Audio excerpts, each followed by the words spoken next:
बिस्मिल्लाहिर्रहमानिर्रहीम। अस्सलाम वालेकुम। हकीकत टीवी साइंस एंड हेल्थ में खुश आमदीद। जिस वक्त पाकिस्तान और इंडिया की जंग का स्टेज सज चुका है मुकम्मल तौर पर, और उसी दौरान जब अमेरिका और ईरान के दरमियान बड़े लेवल के न्यूक्लियर मुज़ाकरात हो रहे हैं न्यूक्लियर एटमी प्रोग्राम पर, तब आप ज़रा देखिए ईरान की तारीख का बदतरीन बदतरीन हमला हुआ है।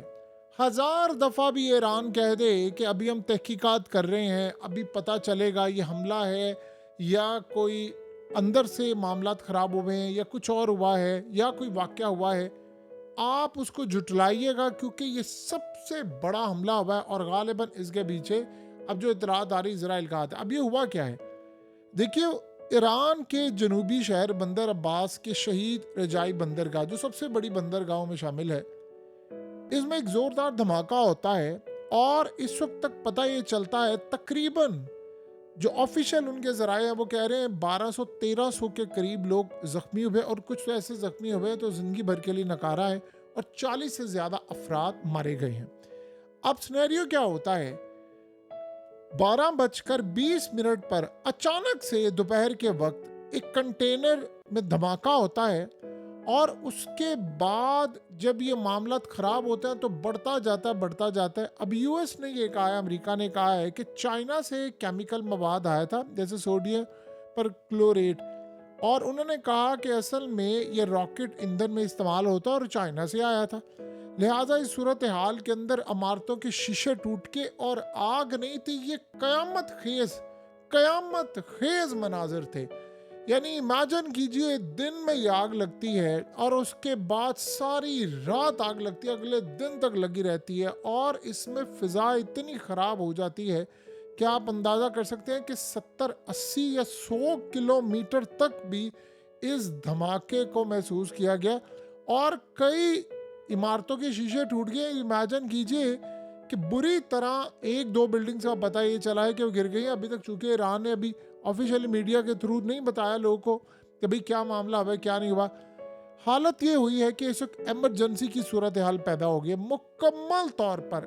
तमाम अस्पताल इस वक्त हाईलाइट कर दिए गए, हेलीकॉप्टर्स आ रहे हैं आग बुझाने के लिए, उसके अलावा जेट्स आ रहे हैं और दीगर चीज़ें प्लेन आ रहे हैं। यानी मुकम्मल तौर पर इस वक्त तबाही की सूरत हाल है और ये इतनी तबाही हुई है कि जिसका आप और हम अंदाज़ा भी नहीं लगा सकते कि कितने बड़े पैमाने पर तबाही हुई है।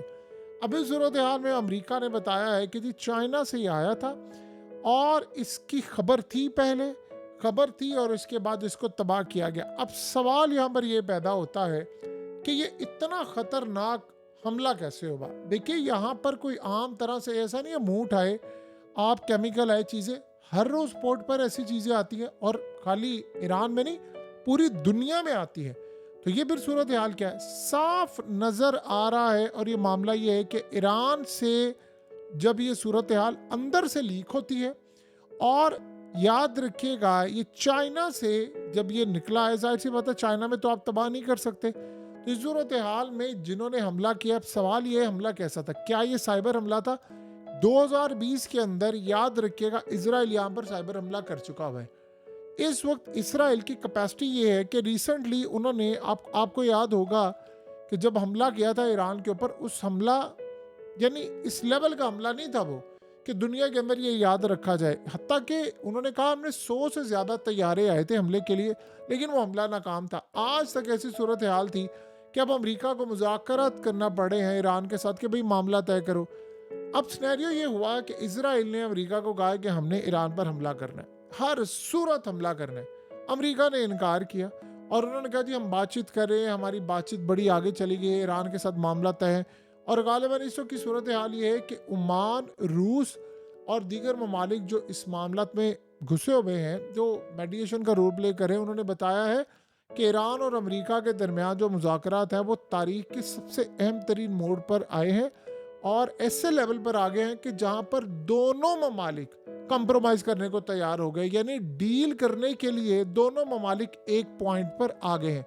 और ट्रंप ने बयान दिया कि ईरान के खिलाफ इजराइल मुझे जबरदस्ती जंग में धकेल नहीं सकता, अगर जंग हुई तो मैं फ्रंट से लीड करूंगा। यानी ये बहुत बड़ी स्टेटमेंट थी डोनाल्ड ट्रंप की कि ये मामला हुआ तो मैं ये काम करूंगा। अब ये जो हमला हुआ है उसने इतनी तबाही मचाई है, इतनी तबाही मचाई है कि आप ये सोचें कि कई साल तक अब यहाँ पर मामला ठीक नहीं है और पता नहीं इसको कितनी देर लगे दोबारा रिपेयर करने में। इतनी तबाही है कि फिजा खराब हो गई है, मौसम बदल गया, फिजा में टॉक्सिन, तबाही। यानी आप ये सोचें आम कोई शख्स वहां पर बगैर हिफाजती सामान के जाए तो वो बीमार पड़ जाए और इसके अंदर शायद हो सकता है उसके फेफड़े काम करना छोड़ दे।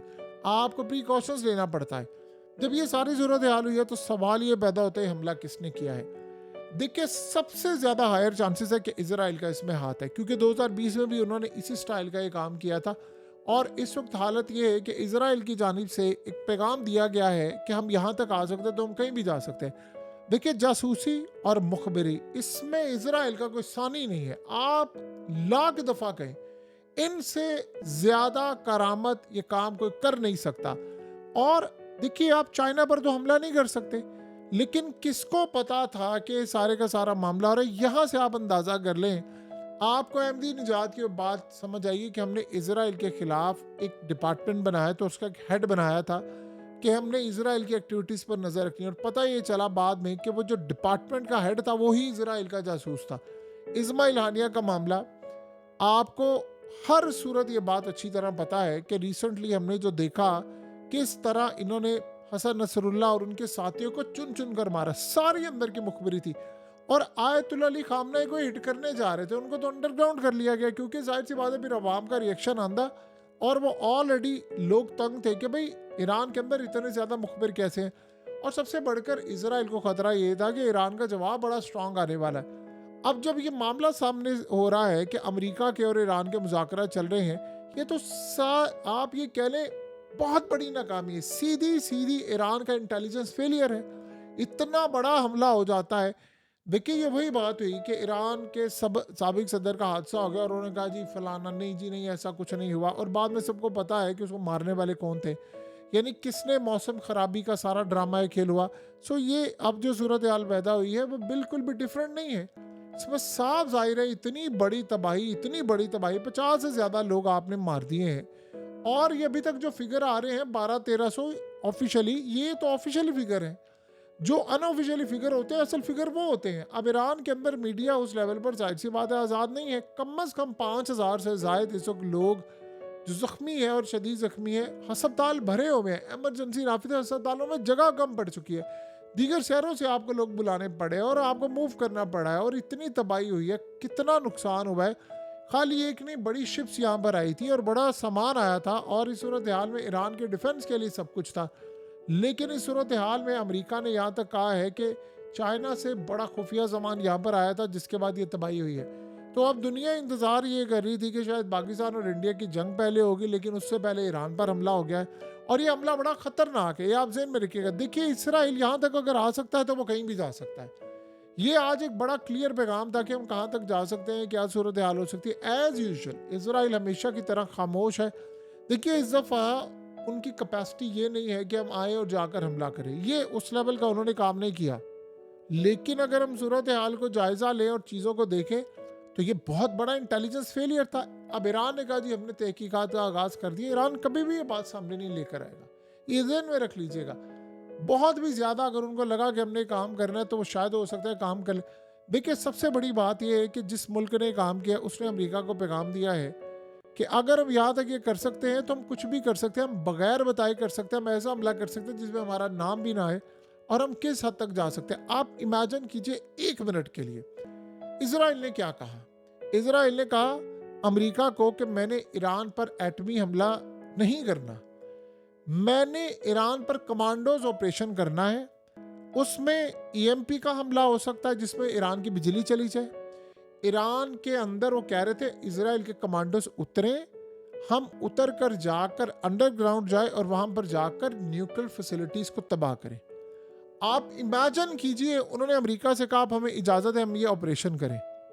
जो हमने कहा नहीं, मैं बातचीत कर रहा हूं, आप ये काम नहीं करेंगे। इसका मतलब है कि इजराइल को पता है कि ईरान ने अंडरग्राउंड किस जगह पर सब कुछ रखा हुआ है, अपना प्रोग्राम, मिसाइल प्रोग्राम कहाँ पर है, क्या सूरत हाल है। इसका मतलब अंदर से मुखबरियाँ हो रही हैं, अभी तक ये मामला तो हो रहे हैं। तो आप इस सारी सूरत हाल में बता दें कि जब आपने कमांडोज ऑपरेशन करना है तो आपको एक एक लोकेशन का पता है, आपको ये भी पता है कि देखिए कमांडोज उतारना क्या आसान। ईरान ने रिसेंटली इसराइल का हमला रोका था ना, और जो ईरान ने हमला किया तो सारी दुनिया ने देखा। इस सूरत हाल में आप समझते हैं कि क्या ये इतना आसान है? लेकिन अगर इसराइल ये कह रहा है तो इसका मतलब है कि उनके मुखबिर और बहुत सारी चीज़ें वहाँ पर मौजूद हैं। लिहाजा ये जो हमला हुआ है, आप इसको इसराइल का साइबर हमला समझे, और इस हमले के बाद जो तबाही सामने आई है, आप उसका अंदाज़ा भी नहीं लगा सकते कि कितनी ख़तरनाक और किस लेवल की तबाही है जो इस वक्त हम देख रहे हैं। हकीकत टीवी साइंस एंड हेल्थ की इस वीडियो के नीचे कमेंट ज़रूर कीजिए, अपनी राय का इजहार ज़रूर करें, और इस वीडियो को हर जगह शेयर करते हुए चैनल को सब्सक्राइब ज़रूर करें।